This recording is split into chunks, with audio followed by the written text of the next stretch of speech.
Hey guys, welcome back to Coach's Tip Tuesday. Today I'm going to talk a bit about percentage-based training. So there's two ways that I can give percentage-based training. So I could give someone a percentage-based training based off their current 1RM, or I can use an RPE scale where I get them to do a top set and then do the percentage-based training off their predicted daily max.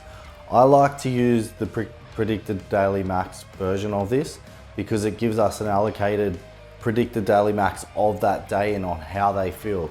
And going back to last week's episode where I spoke a little bit about RPE, I like to use the predicted daily max because it's current, not based off something that could be 6 to 8 months ago when someone hit a 1RM and they're not that strong anymore because they're in an off season, or they could be lost weight, they could be not in the same position. So using that PDM and able to use the percentage-based training on that, we can then predict the daily max and then also work off that, which allocates the right numbers for the athlete at that time. In saying that, a lot of people use percentage-based training based off their 1RM, and they give them, say, a couple of sets at, say, 75% based off a 1RM from 6 months ago.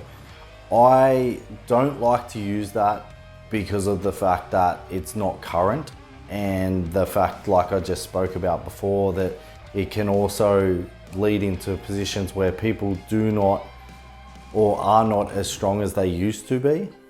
That's why I like to use the RPE scale as a top set. So I might give a top, depending on where you are in your training, I might give you a top set of 4, 3, 2, or 1.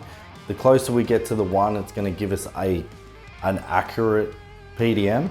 So it's going to be closer, say if you hit a 1 at a single at an 8, we're probably going to be closer to our predicted daily max than we are if we hit it a 4, because we're so far away from the actual 1. So if we can, the closer we can get to that 1, we can predict the daily max and give an accurate percentage-based back offset then, which then allocates the right numbers for you to move forward and progress. That's how I use percentage-based training in my programming, and that's what I've found is the best way to get progress with my athletes.